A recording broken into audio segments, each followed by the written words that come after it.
Deer and Beer.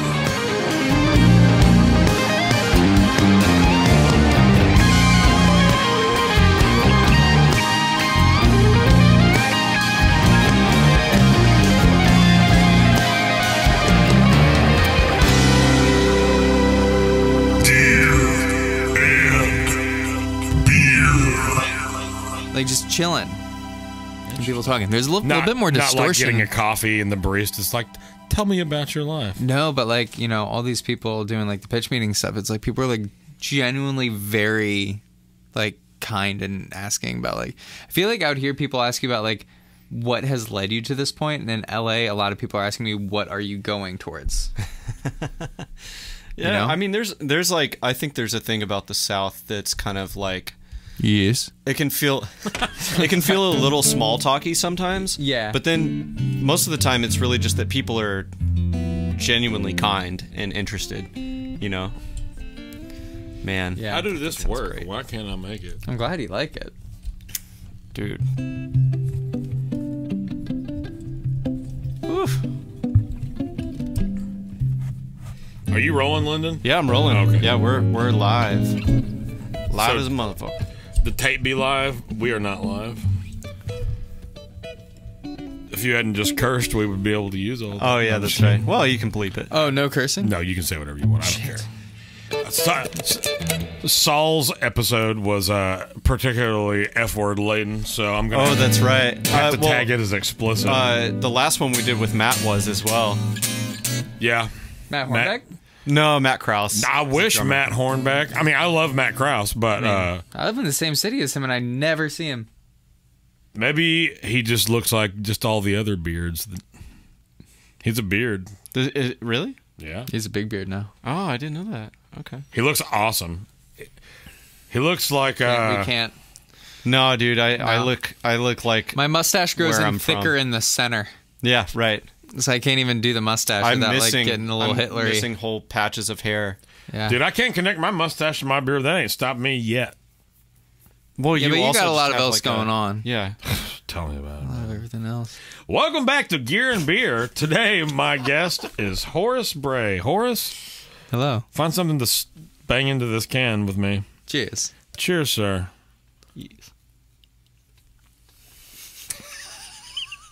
That's how you get it going sometimes, you know? What's up, dude? Not much, man. How are you? I'm good. It's kind of hot up here. I apologize for that. I'm still recovering from the pepper that you made me eat. Yeah, that may have a lot to do with it. We did absolutely eat very hot. Rob made us eat very hot Serranos, and then he only took half of it. No, I ate the other half once I realized where we were all at. I didn't see him do it. Oh, man. He didn't. It's pretty bright in here for all the shade.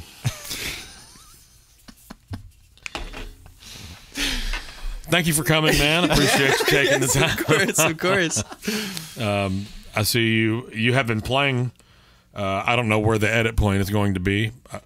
I try to put everything in that's usable. We don't put in everything, but I put in most just the good everything.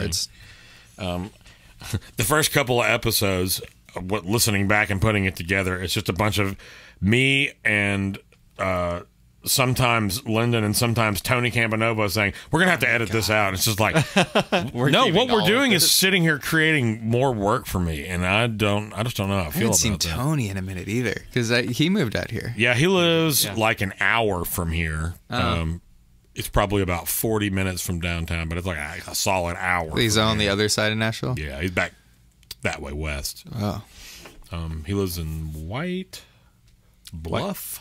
Yeah, White Bluff. White Bluff, Tennessee. I keep wanting And to he's- say White House, but White, yeah, White there's Bluff. a White House and a White Bluff, and and he's married now. he is married. So much shit.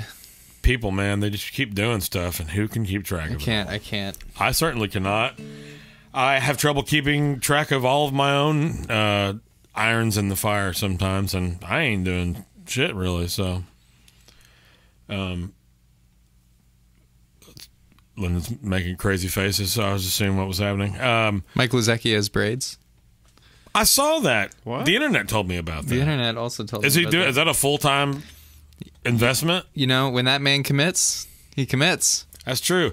For years, he wore, and may still, his sunglasses on his belt when he wasn't wearing them on his face. Yeah. I was like, Were they blue blockers?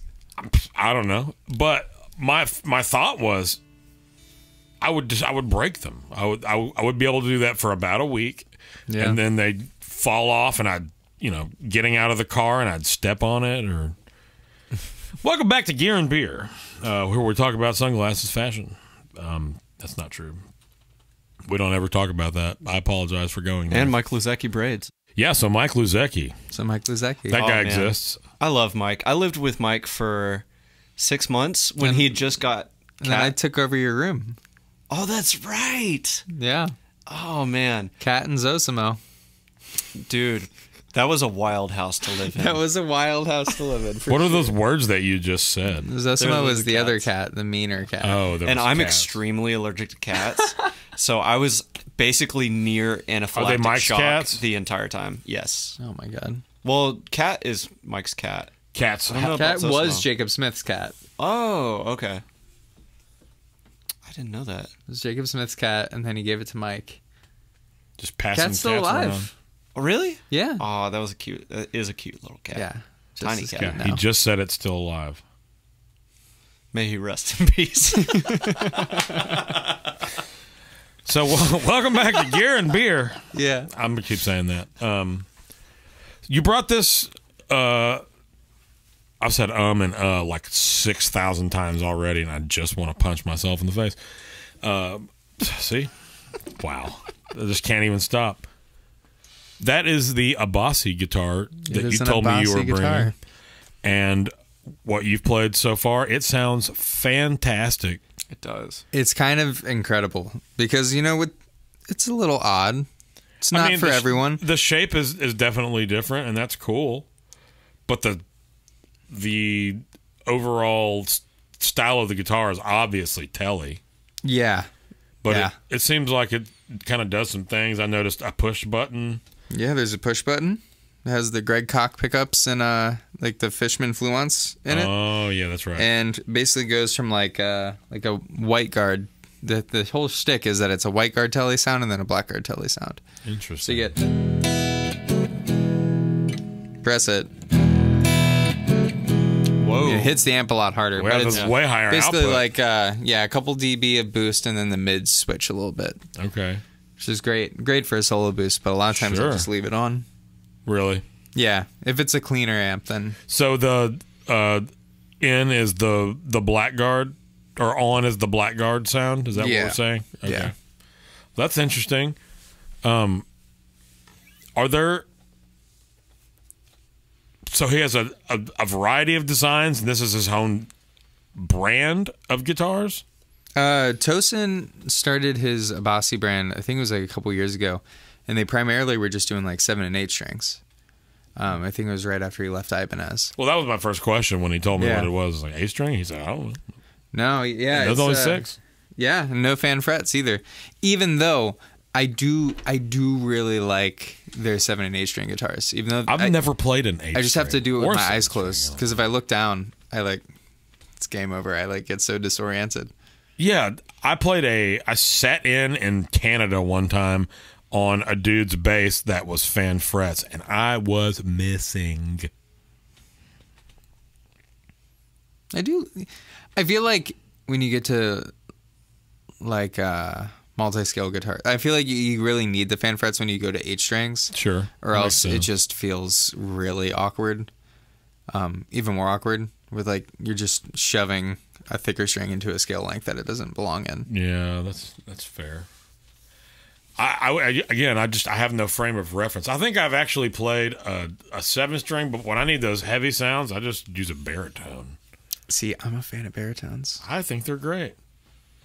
Really like Mark Lettieri's baritone funk series as well as the records. That's cool as hell. Yeah, some dude had a baritone resonator the other day. Really? The dude that plays slide with pitch meeting, Mike Gannon. He had a baritone resonator.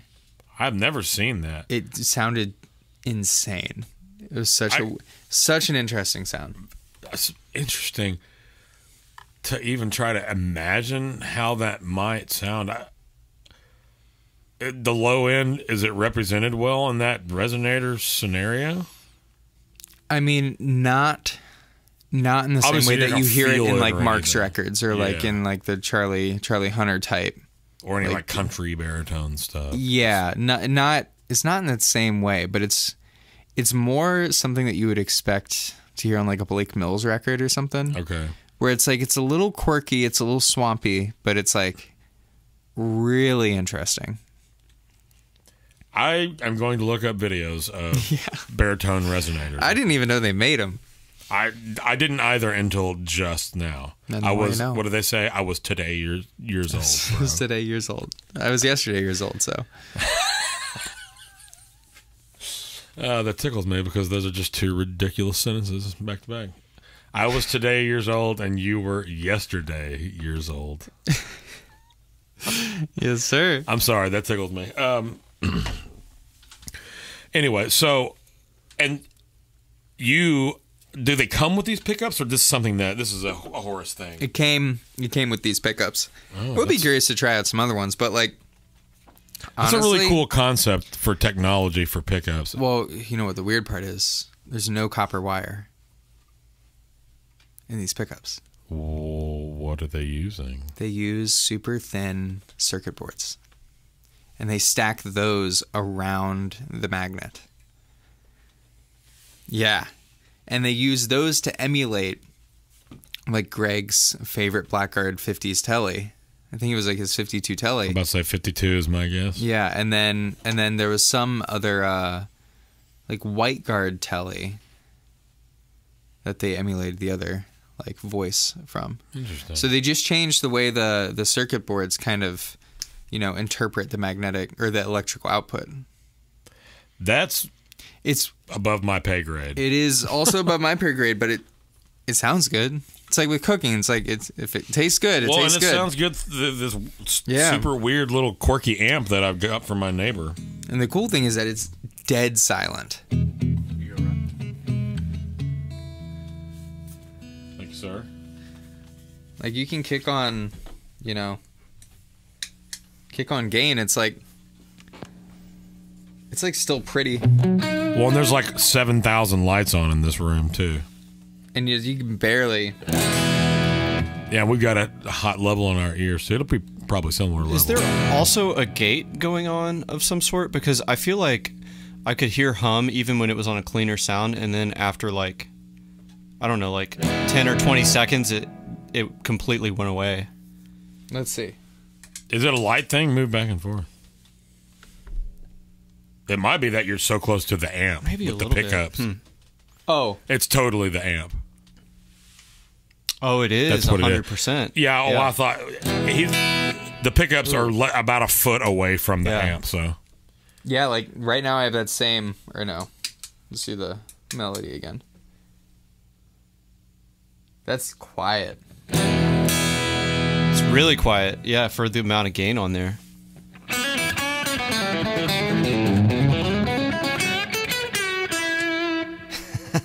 That guitar sounds cool, man. It is cool. I like it. That It is amp cool. sounds cool too, man. And it's only like 5 pounds or something ridiculous. So I love that.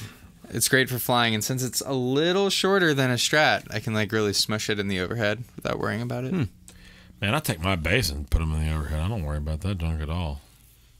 I'm holding the wrong beer. Hey, Horace, do me a favor. Can you pull that mic in a little closer to your face? Yeah, like right here. Yeah. Yeah. If you want to pull it in more so you don't have to lean in every time you Yeah. talk. Whatever's comfortable for you, but yeah. Yeah, just right here. Yeah, put it like right there. Yeah, this is a good spot. That sounds a lot better too. Okay, that's good.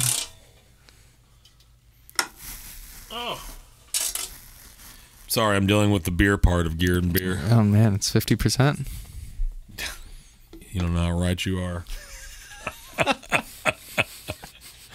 That is a cool guitar and it sounds good. Would you really mind comfy to play too? would you mind like just kind of playing a little bit in each position with each of the white and the black guard? Yeah, so I'll roll down the volume a little bit so it's not hitting the amp as hard. But so white guard settings first.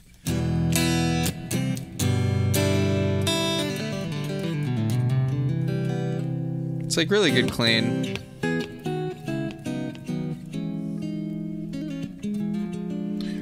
There's like a clarity to it, to the top end that I like. A glassy kind of a thing. It's not as sassy as I need for some things. Sure. But, you know, in terms it of lacks workhorse, bite a little bit.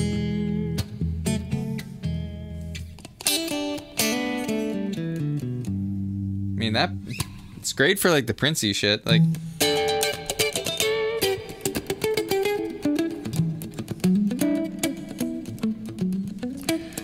Can we maybe ease off on that verb over there? Oh yeah, for sure. I don't mind a little bit. That's just kind of a lot. I know, yeah, for the Prince thing, for sure. Give me 1 second. It's a hall sent into a chamber. Yeah, that's way better. You can hear so much more of the character of it.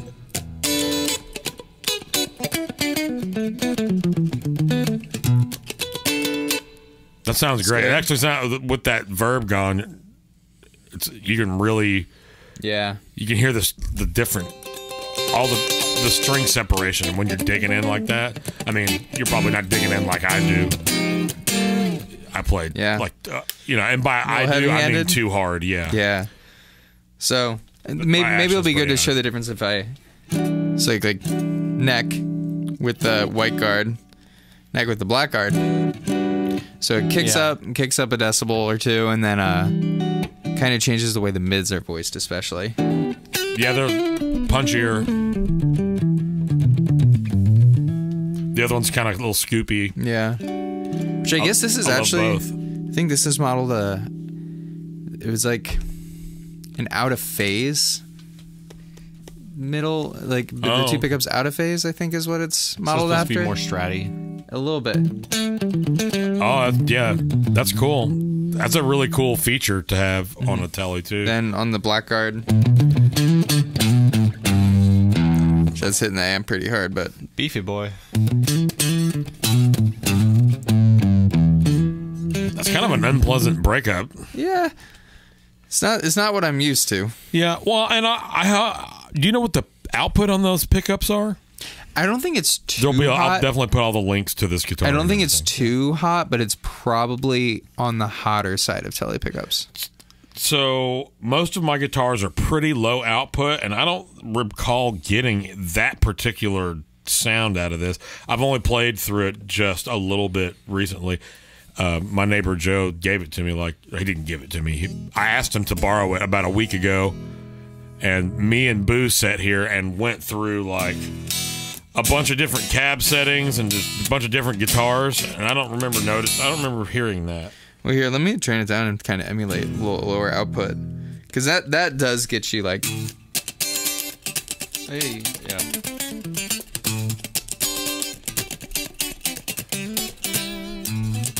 That gets you a little. And then with the black guard,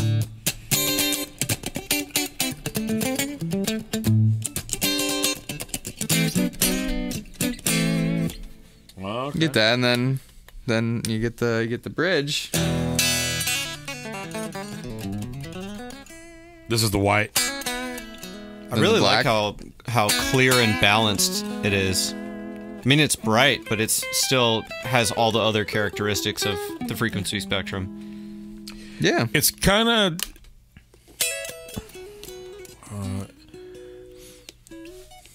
there's something boosty sounding about the low end to me. I don't know if it's just playing through this speaker cabinet or something. I don't know. I can try a different speaker cab. Can we throw it to a different one and then maybe go through them again and just hear the? This is the greenbacks with a 414 and a 121. Okay. This is I mean, that's the Tweed, which obviously is much less beefy. Tweed 410 or 112. 112. Okay, old copy. Yeah, like old. Yeah. And then let me give you like a deluxe, but without all this verb. You want this tuner? I got one. Those are interesting looking tuning. Yeah, they're Johnny. hip shot. the like T's and whatnot. Yeah, I've never used these tuners before. I've never even seen them. They look cool. Yeah. They got a locking mechanism on the back, it looks like. Yeah, hip shot locking. The brass gear. I don't think. Oh well, no, my PRS has locking tuners on it, but my other ones, my Les What Paul. kind of and that's at PRS my do you desk. have? I have. You have a custom 24? Yeah, Do you like it? I love it. I'm like maybe trying to cop one of those next week. It's. I gutted it, and you should play it at some point. How'd you get it? You just switch out the pickups and stuff? I went through a bunch of their pickups, and this was 10 years ago probably, and I just couldn't find what I liked. Everything kind of had this thing going on, Yeah. and was like super high output and like geared towards playing like high gain kind of stuff, and that's just not ever been what I was looking for as a playing a bunch of different things. So I got these Klein, the guy from Denton, 58 and a 59 PAF. These are the old ones without the exactly correct corners to be like his best I offering. didn't for realize the that total he was in replica. Denton. I have Yeah. Klein pickups in my telly. The 58, 52s, the Brad Paisley 52s, or what? Epic 52s. I can't remember. Oh no, there's That's the what I have in one of mine. broadcaster ones. Oh, Broadcaster. Yeah. I have the Epic 52s in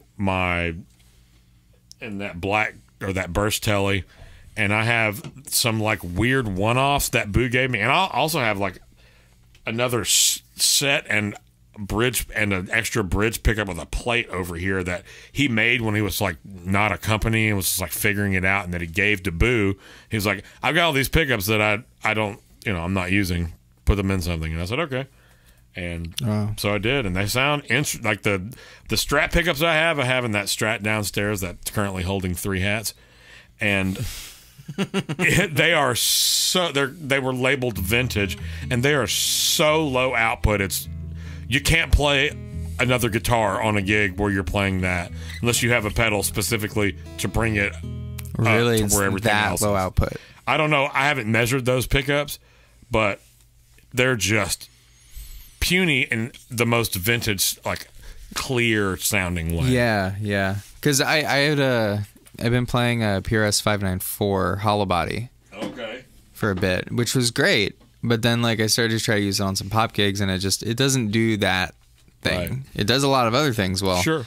But that's what I was thinking about trying to grab one of those for. They're cool, man. Like when I do sessions, everyone likes that guitar for a variety of things. Those, especially with those pickups, I can do a spanky country telly sound if I need it. I can do a Gibson bridge sound. I can do glassy neck and big fat warm Les Paul. Like it's very PRS in the fact that it kind of can do the Fender thing and it can kind of do the Gibson thing. It's just kind of somewhere in the middle doing its own thing. Yeah. That works for a lot of different stuff. I've always loved the way the guitar plays.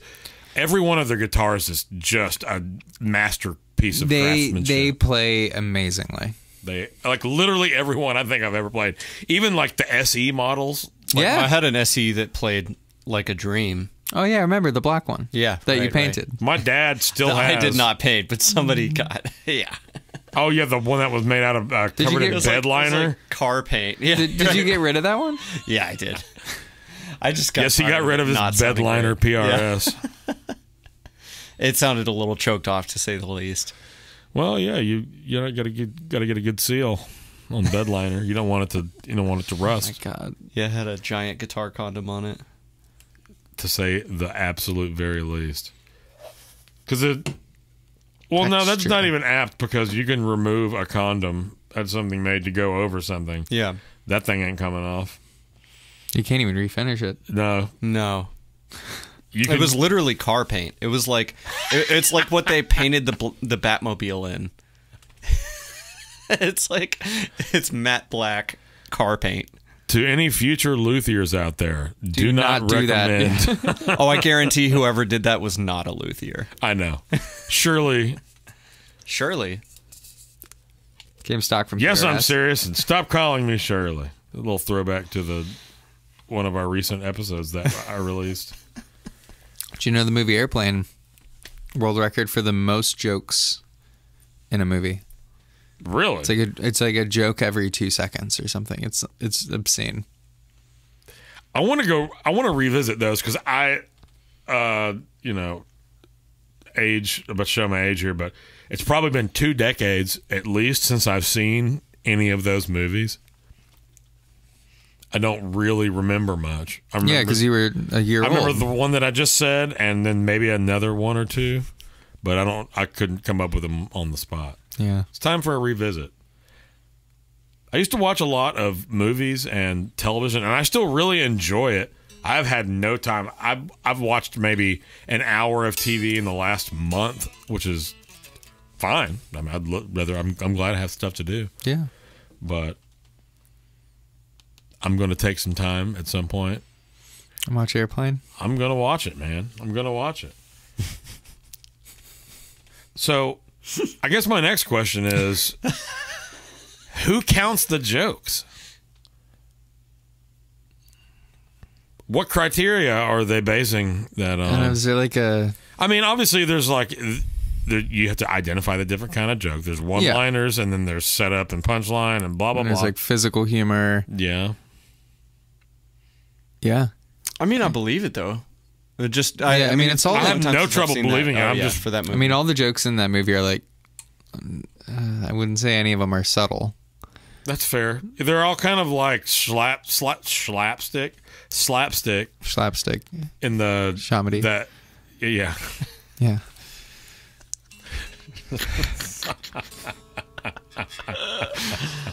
Slapstick comedy, man. Yeah. That's one of my favorites.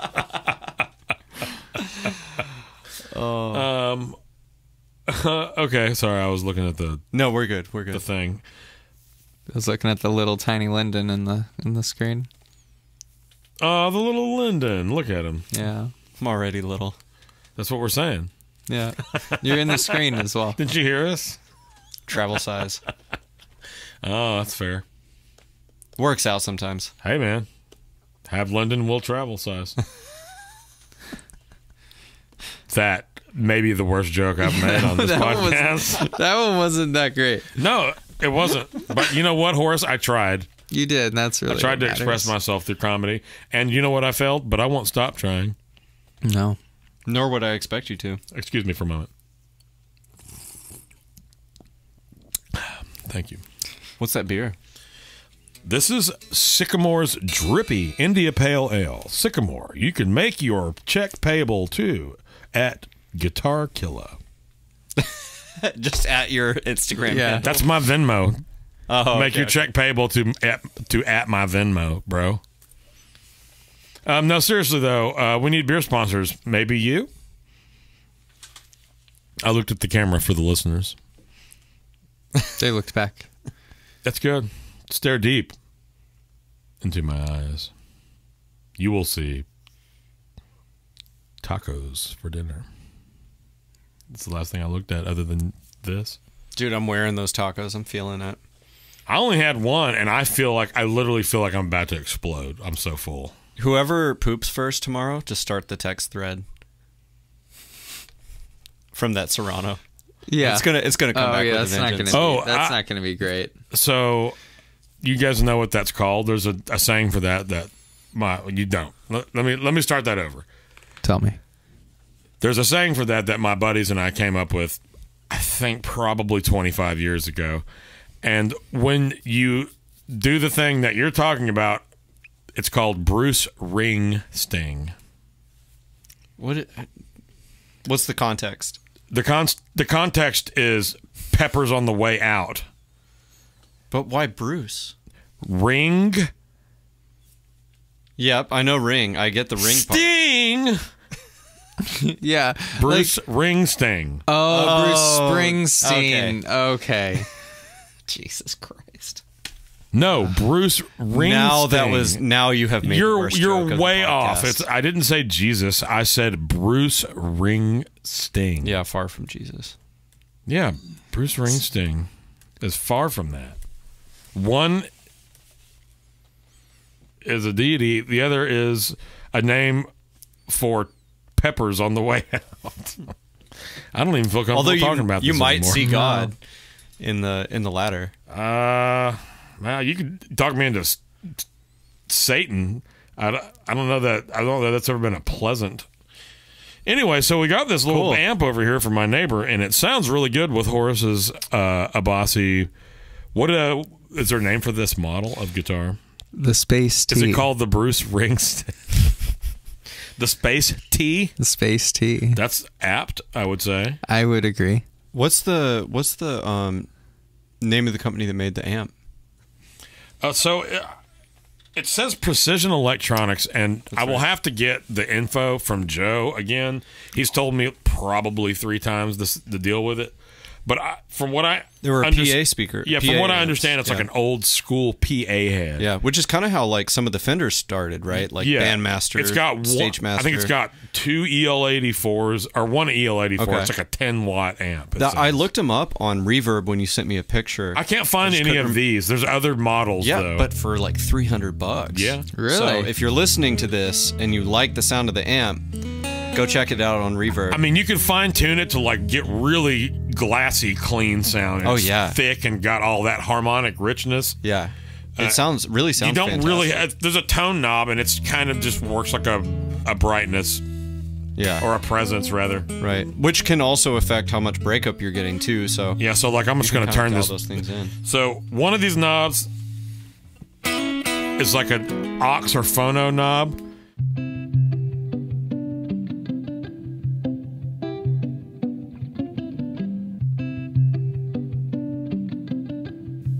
You are listening to the Gear and Beer Podcast. Today's episode is sponsored by Bobby Jam's Kitchen. Want to take your home cooking to the next level? Need new recipe ideas or meal inspiration? Like, follow, and subscribe to Bobby Jam's Kitchen on YouTube and Instagram. At Bobby Jam's Kitchen. Cook your food and eat it.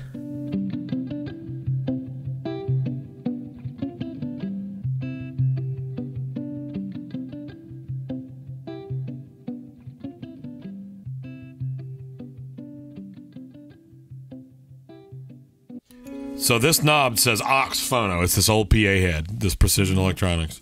And just give me some strumming or something. And it like...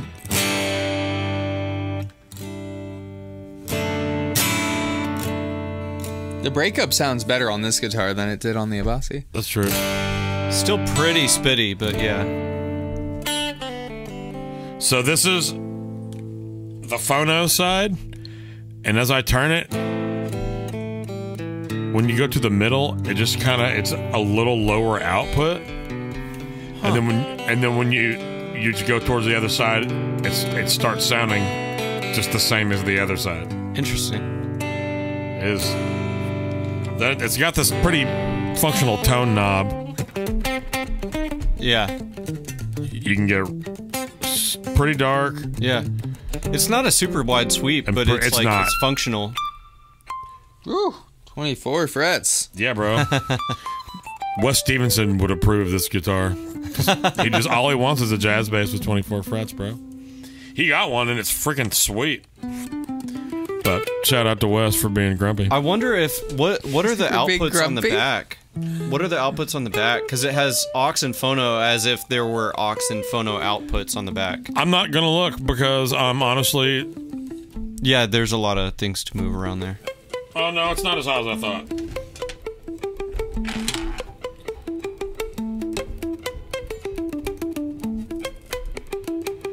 The only 2 outputs are aux and phono. Okay, so that's got to be what it is. And they're like single RCA jacks. But it's weird that the knob, and it may have been... I think you have it sitting on something back there. Yeah, you got a adapter under there. There you go. Cool. That'll make for some great audio.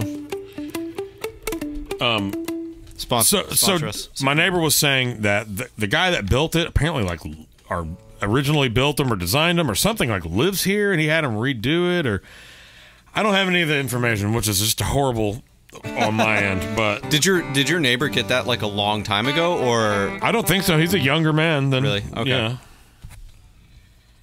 Here's what I'd like for you to do. I'm gonna crank this amp to noon, and I would like for you to adjust with your volume knob and see if you can get a fatter, clean sound that way. Whoa. That sounds nice. That actually sounds really nice. Keep rolling it back. That pretty much all the way down? Okay, I'll give you a little bit back. Now do what you like. That's got a really nice airiness to it. We're getting a little bit of your pick through the vocal mics too. Yeah.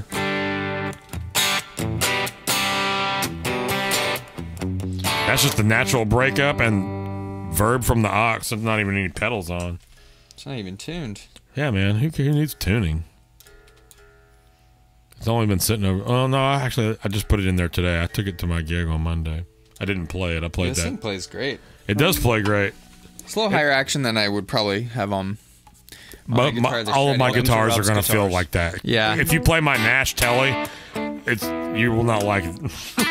I've gotten used to it. I kind of like it. I like it. It makes me play differently. It kind of influenced me to raise my action a little bit because I don't know. There's something about it. It feels nice. There's a snap to it. Yeah, it feels nice. It gives your string more room to vibrate for bending and like digging in like I do. You know, it helps ease how hard I just seem to naturally play, but it also kind of makes me play with a little more technique. So yeah, got that tremolo, got that steel guitar. Yep. That's Cool. cool. Going both ways. This guitar is really cool. I do feel like something like this is more usable than like the fully hollow 594. Even though I'm a sucker for hollow bodies, you know. I love them.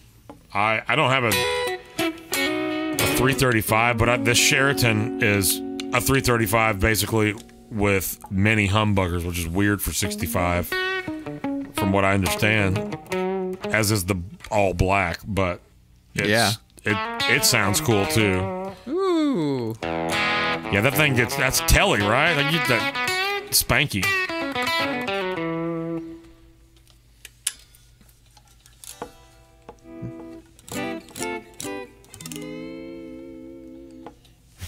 I wonder how it takes pedal at that volume. At that volume? Yeah. What pedal is? Was that the chime? I put on the light speed.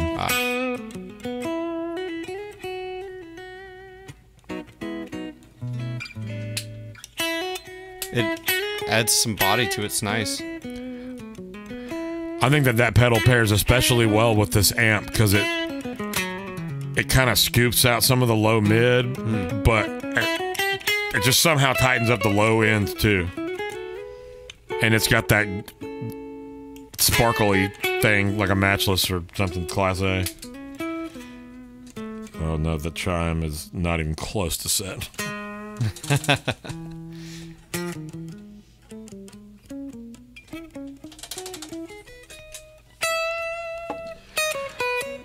That's the chime. They kind of function the same way. It's a different mid color. Man, I love The way I said them anyway. I love the Petty John stuff, man. Even that iron that I have, man. I've only ever played this one I don't keep pedal. it super hot, but like I've used the pre-drive. Have you used any Petty John Only pedals? on your board. Only on your board. Okay. And I mean, now you've used the chime a little bit, but man, they're just killer. I mean, I've heard really great things about them. I'd like to hear this EQ pedal. Would you mind playing some more? Is that the Boss EQ? Yeah. Okay. Do you have it set for a mid boost? No. Well, kind of, but not really. It's almost just like I have it set for like a couple of dB boost and like just kind of a fatness. Yeah. But it also crisps up because it kind of like scoops the high mid a little bit. Like solo boost. This thing is very twangy. It totally can be. But now open that bridge pickup up some. not a very good sounding overdrive. It's the wrong kind of spitty. Yeah, on this amp, it's... That's just the amp. That's just the amp? Yeah. Wow. Like You know what it sounds like? shit. You know that you know that recording of it? It's like the first overdrive when they're playing the bass out of like the busted console.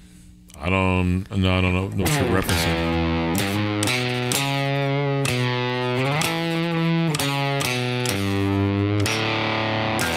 It's like this old country song where there's the bass player and it's like they just kept it.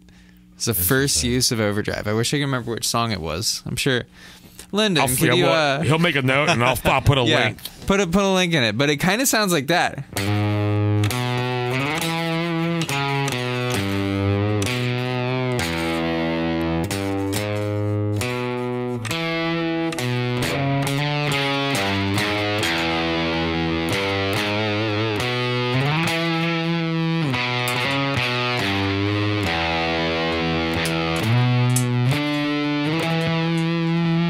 Wait, let me try something. I'm going to put all the tone down.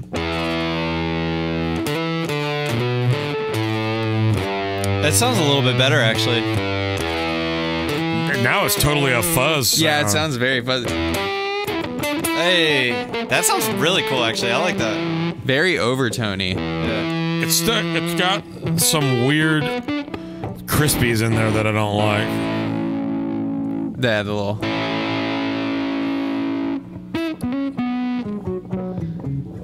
Yeah, the zippery sounding high stuff. It's pretty well cranked too.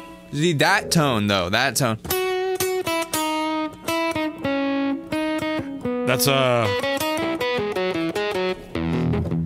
reminds me of something.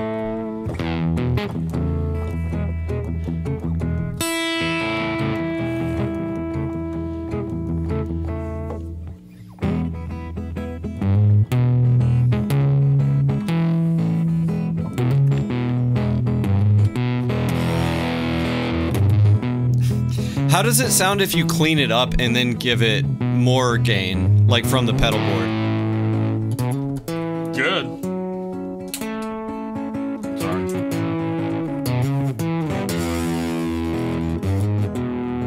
That's Lightspeed and Petty John. I forgot to turn the pedal camera on. Can you turn your tone knob up a little bit?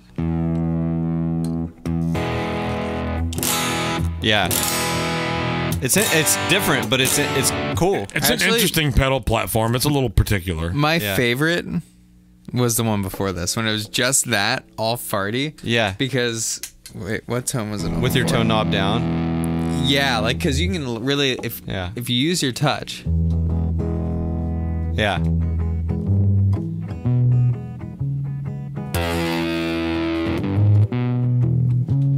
It's very reactive. I just love that kind of... That's a pretty big range for just using your hands, you know? Which is both a testament to your touch and the touch of the amp.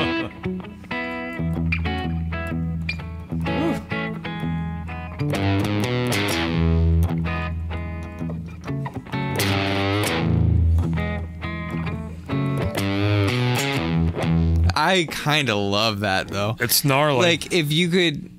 It's ultra specific. Yeah, it is. Like, having, you know, going into a chorus like that.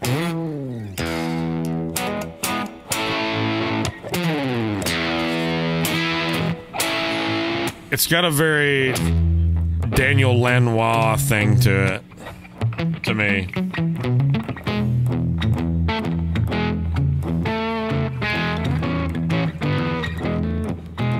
This sounds like an amp that Gideon would like.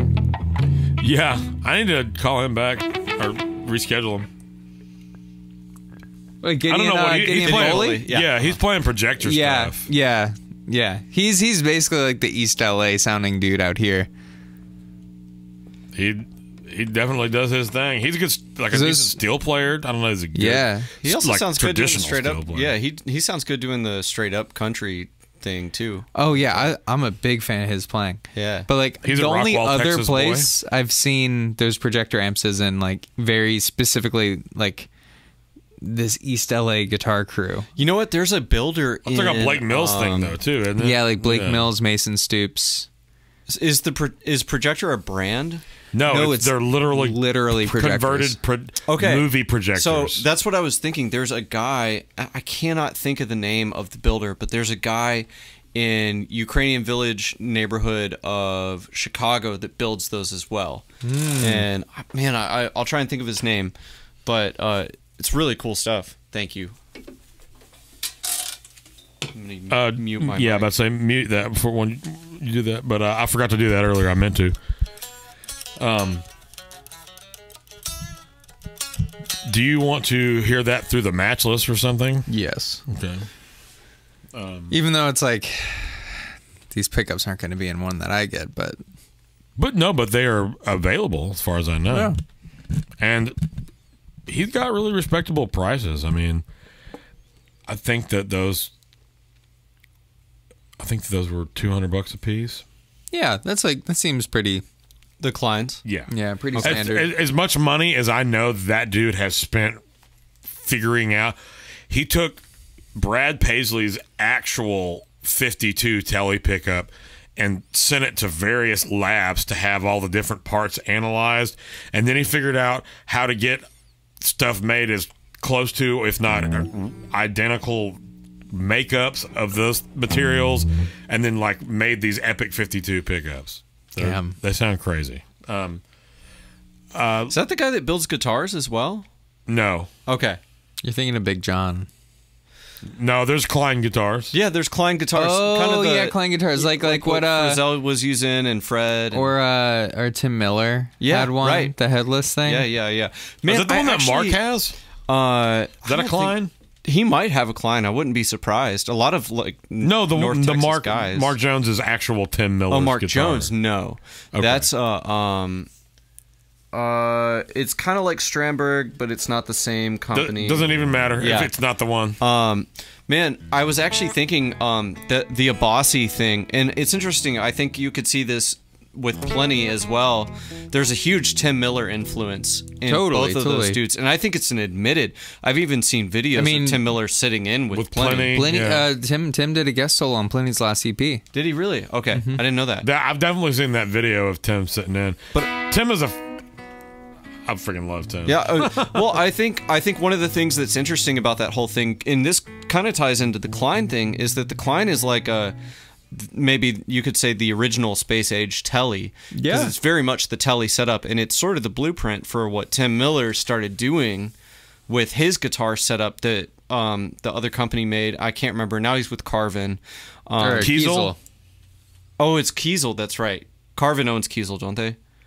Don't It's know. it's very complicated. Okay.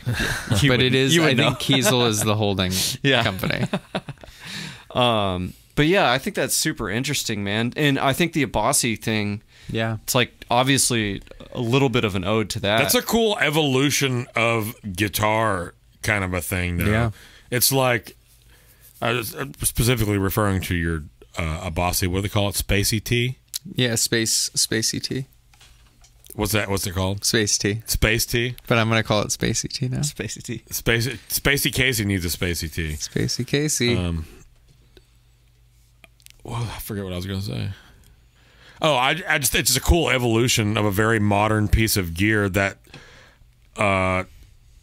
does what all good modern gear does and replicates old gear well. Yeah.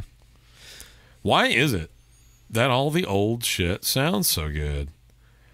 Why does it still sound as good? What is your theory on that, My theory sir? is that the stuff that has survived this long in good condition was either played a bunch because it was really fucking good, Yeah. or it was just preserved really well. But even like the nice Gibson that's like someone finds in someone's grandma's attic or something, those don't usually play that great because they've just been dragged through the dirt.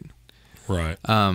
But a lot of these guitars, it's like saying, oh, the bands were way better in the 70s. Well, we will only remember the good bands from the 70s. Totally. You know, people will be saying the same thing about like now. It's like they'll what people really mean is by that, in my opinion, is that they just prefer the music of the 70s, which is fine. People, don't be so argumentative. That's my. But we're also like, you know, with modern music and modern guitars, we're the ones that are sorting it for the next generation. We're the ones that are deciding what will be remembered. So a lot of these guitars, it's like, you know, only the really well-made Martins made it this far from the 40s. Yeah. You know. Yeah. I have a. It's probably I'm probably not the first to have this hypothesis, and it is probably not even mine. But I feel like I had this original thought in my own brain that is there has to be. It's a two-factor thing, at least as far as the vintage gear. One is the fact that the amount of magnetism fades over time, and as it fades, highs and lows are brought in, and the sound is sweetened and widened as the output is reduced. Also, old gear, played or otherwise, is definitely harder wood. So harder wood resonates better regardless of what you cover it with.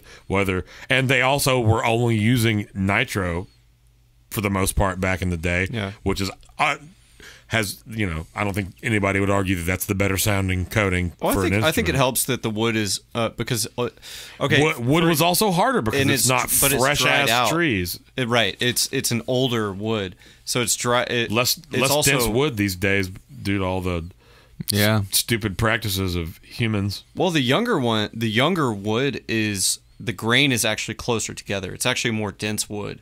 But like if you play like an older acoustic, particularly one with a thin finish on it, like I played a 59 J45 the other day.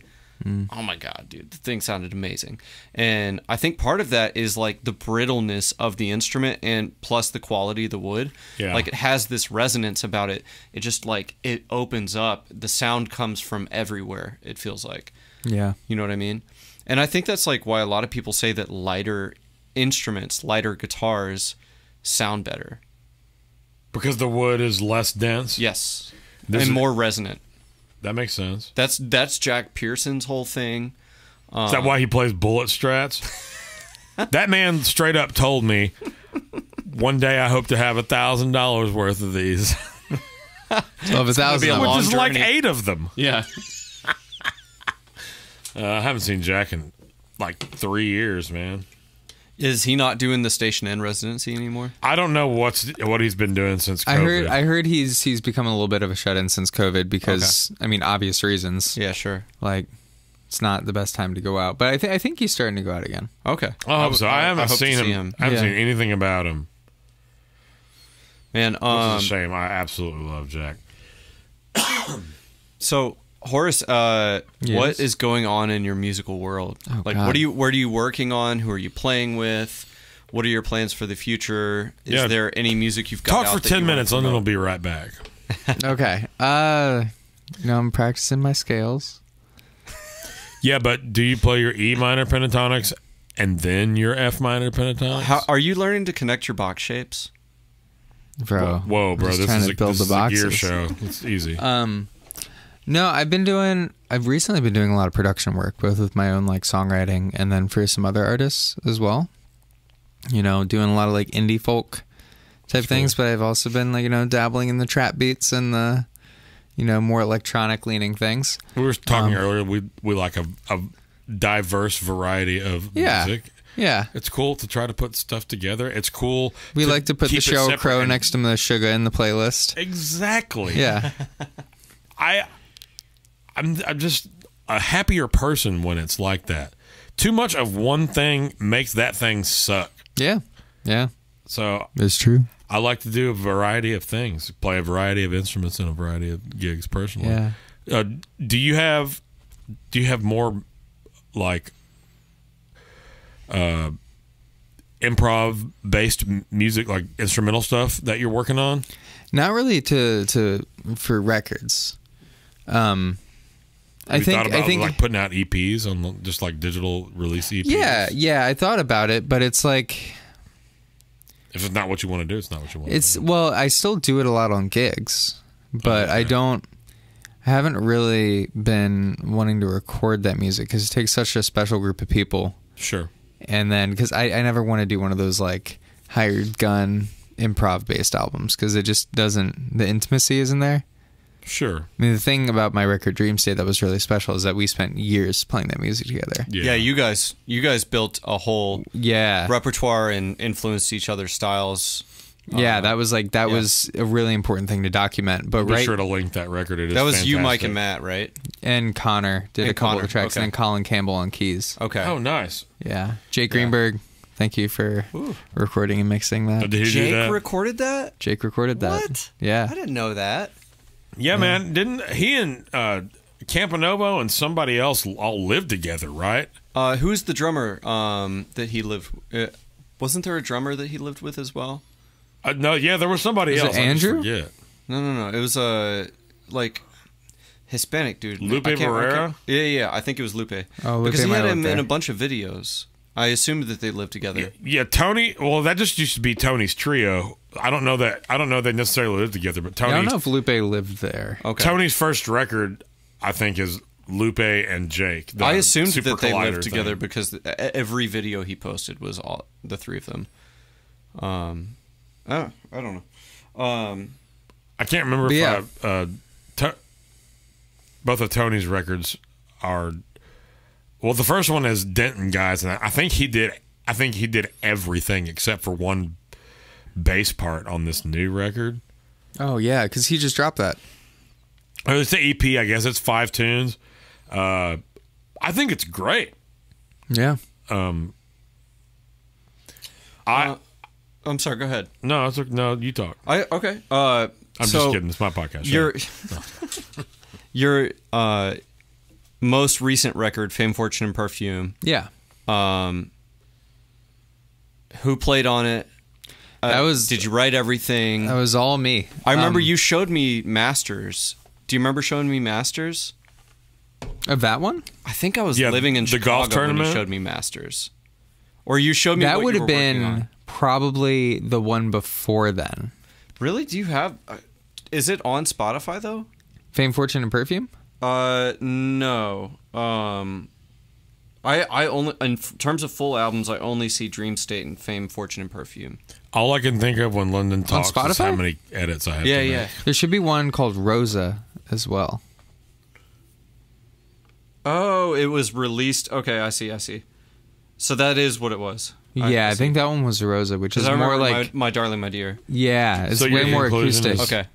That is what it was. That is what it was. That is what it was. But then that Fame, did what Fortune, it and was. Perfume, I produced and did everything myself, and then had a great guy named Juan Ariza come in, and he helped me like mix it and get it all together. And then John Resin did like final mix Okay. and master.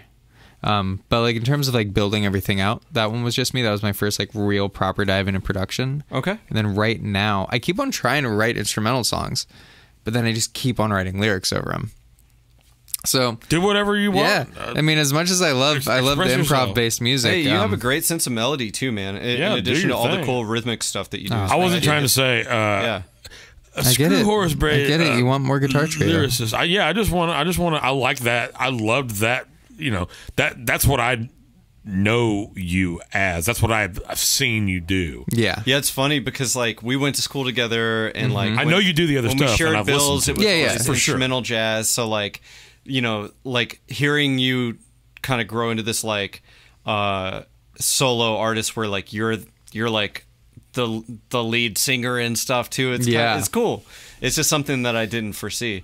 Yeah, I mean, I still do a lot of gigs where it's like just guitar. Yeah, But- who's the drummer cat that you've been playing with a lot? You're Oh, supposed to- Tyler Hammond, that might be it. kind It of seems like jazzy it's- guy. Yeah. Yeah, I've been playing in his group at Black Rabbit Rose in L.A. Okay, who's which in has that been group? really fun.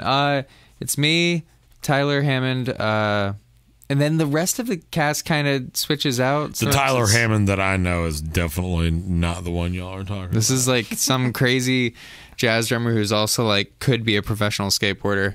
Oh, He's dope. like insane. What is it with skateboarding and jazz drummers like Greg Sadler? Oh yeah. Have you ever seen him Oh, so skateboard? because there's two No. of them, there's some sort of crazy connection. Oh my God, they're always the same. Matt Young You skateboarded know too. what? Is he really? Yeah. Well, somebody tell that son of a bitch to stay off a skateboard. We don't need him messing up them hands. No. Not at all. I love the way that dude plays. And great dude. Yeah. That always makes the playing better when the dude is also great. You know? Well, you can hear the intent. Touche, sir. You know. Never really thought about it that way, but that makes a lot of sense to me. Yeah.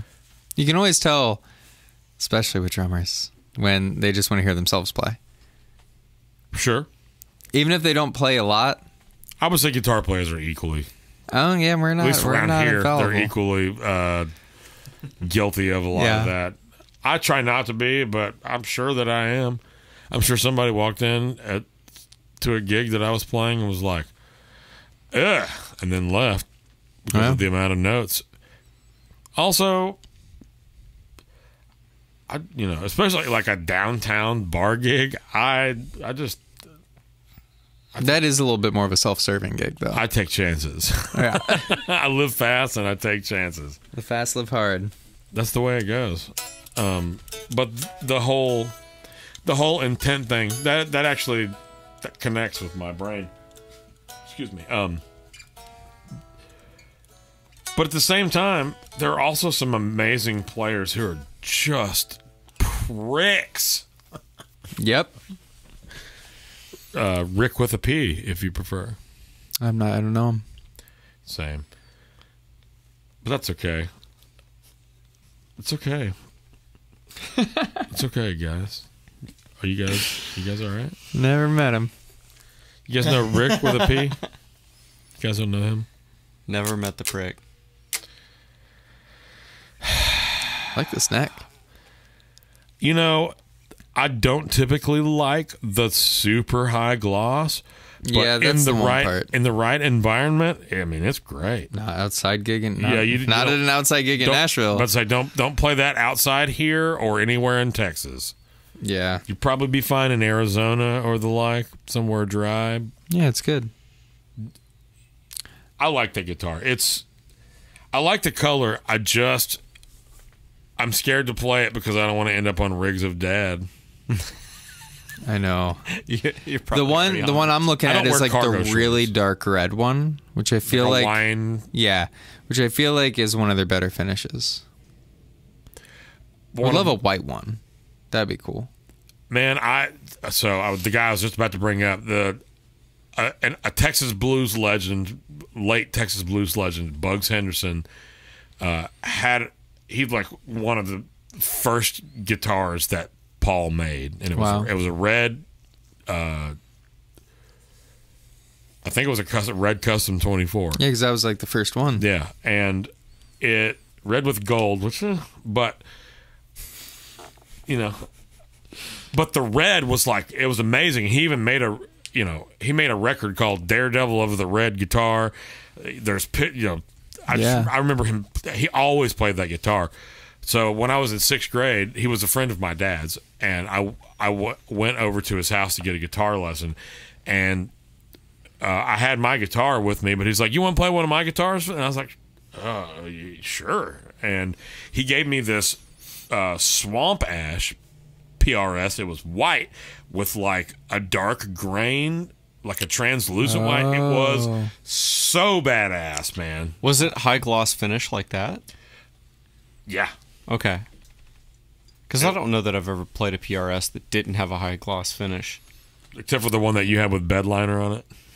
Yeah, no, it had a high gloss finish under the bed liner. Okay. Oh, Like it was on strip, top. They didn't strip the finish. They just put Oh it my straight God. on top. Man, what the hell? And What you the hell? bought that from somebody. I bought that from somebody, and I will say I sold it for more than I bought it for. Well played, sir. Yeah. Hey, that's how you do something wrong right. So well done. Well done in that regard, Mr. Guitardy. It was literally a Batman themed guitar. It had gold hardware with matte black finish. all you were missing was a Batman graphic wrap on it over the bed liner. This one's interesting though because it's before they switched to just using brass for all the contact points. Yep, those. So as you can see, they used to be like painted or like anodized or something, and it's just worn off. Doing too many palm mutes, dude. That guitar's seen a chugger too. I played that in a metal band for a while. I'm sorry, what metal band was that? It was called. We're gonna watch some videos after this. Oh, is this one of the Denton bands with a really great name? No, this was a Garland band, wasn't it? Yeah, I guess it kind of was a Garland band. It was a Dallas band, we'll call it. Okay. It was a Dallas band. It was something that I did when I was like 20 to 25, and it took me a lot of very, very weird and cool places, including standing perfectly still and startling Eddie Van Halen at Dimebag Daryl's funeral, of all places. Exactly. It took me a lot of You went to Dimebag Daryl's funeral? I did. It was weird. He rode in my truck once up Vinny's driveway in the pouring rain. Wow. I've had a bunch of very weird experiences through that band. Met a bunch of interesting people. Found out that Rob Zombie was about a foot shorter than I thought he was. Wait, how tall is he? 5'3", bro. Growing up, seeing that Thunder Kiss 65 video. I pictured him as like 6'5". I was literally about to say, in the Thunder Kiss 65 video, they all look like giants. They look like they're 6'5", and powerful. They're still very powerful. He was wearing some like very Kiss-looking footwear, and was still shorter than his wife, who was of very modest size. This is, of course, Sherry Zombie that we're talking about. Sherry Zombie, yes. A badass looking dude. Yeah, no. You want to talk about somebody who knows what they want to do and does the shit out of it? That guy, he's into corpses and crazy, like, what I would call electrosexual metal. Electrosexual? I've never heard that term. I just made it up. It may be apt, it may not. But anyway, so that terrible, terrible band that I was in took me a bunch of weird places, including all the ones that I just said. So, well, Horace, I mean, you came over here, man, and I appreciate you for that. Yeah, thank you for having me. I really dig that guitar. I'll be sure to provide a link to it. Yeah. I will be sure to provide a link to all of your socials and wherever you want me to send people for your music. And, yeah. If you got a link tree or whatever, any of that kind of I crap. sure do. Well, that's good. And we'll provide all that stuff too. What did we not cover? Did we cover everything? Got anything you want to tell anyone? No. Are you playing out in a lake? Is there a way? Yeah. Do you post about it when you're going to do that? Okay. I post about it. So if we follow you on your Instagram, we'll see that. Yep. You were in town for pitch meeting. I was in town for pitch meeting. Which I have a mutual friend, McKenna Hartland, who's from Chicago, and I played with amazing her. Singer. Amazing singer. And Horace just met her, and I was like, I know that Horace is going to love this chick. But also, she's great. You got to showcase your music on that thing and make a bunch of... Who was your... Can you tell me a little bit about that? Because I honestly don't know what that is. I've heard of tight, it, man. but I got no idea. It's really sick. It's like they feature a singer every week, and then they also allow people to sign up and like do one of their songs, and people bring in charts, and the band just like puts together an arrangement on the spot, and it's always sounds really But killing. they also just played the Ryman, like as the house band for like a special night that Whiskey Jam put on at the Ryman. Yeah, it was Whiskey Jam X pitch meeting for Whiskey Jam's so is it 10-year local anniversary. players? all local players. I mean, sold out sometimes the it's like Ryman. famous people, but like, Well, they- yeah, no, Well, the house band was all local. Yeah, it players. was heavy the hitters. house band is basically it's Lindsay L's band plus a couple of other people. Yeah, basically. Yeah. Oh, really? Yeah, it's really cool. Who's also extremely good at guitar. Didn't Nate Felty? Lindsay L is? I did not know that. Yo, she rips. You didn't know that Lindsay L played guitar? I knew that she played, but I haven't really heard her. No, kinda she's like good. step out. It's crazy. That's awesome. I believe it because she surrounds herself with amazing musicians. Yeah, like I knew that she played, and I knew that she could like definitely hold her own. But then she like did this extended solo at the Ryman, and I was like, I like ran out to see who it was. No, It was her. shit. She Okay. fucking slays it. I've seen her a couple of times, and she is great, and her band's good. I don't know who was playing drums or whatever last night, but for a while, I cannot remember the guy's name, but I mean, he was Something Crutcher. he was. No, I think he Crutcher's the freaking keyboard player. thumped, Oh, is it? man. Okay. David Crutcher. Yeah. I can't remember who they got on drums, but I've remember also either. not been to pitch meeting while Lindsay was there. I've been to it, Yeah. I think a couple of times, and she wasn't there both times. But Lyndon, you're editing this episode again. I'm just kidding. because I'm talking so much. No, but it's really cool that you did pitch meeting. Yeah, And that was I really love that fun. you got to see the Ryman thing, man. Yeah, it was That's- very nice that's of them to great. bring me out. Had you here. been in the Ryman before? No, never. It's a cool place, man. Very- I've seen 2 comedy shows there. And I've we seen saw Herbie there. I've seen Wow. Bill Burr there twice. I saw Bill Burr's great. Herbie there, and I saw a tribute to Guy Clark there. You said Harvey? Yeah, Harvey Weinstein? yeah, tribute to Harvey Weinstein Junior. Clarksville. Junior, yeah. Yeah. I'm sorry, did I not say that? Ladies and gentlemen, Horace Bray. Thank you. Bye.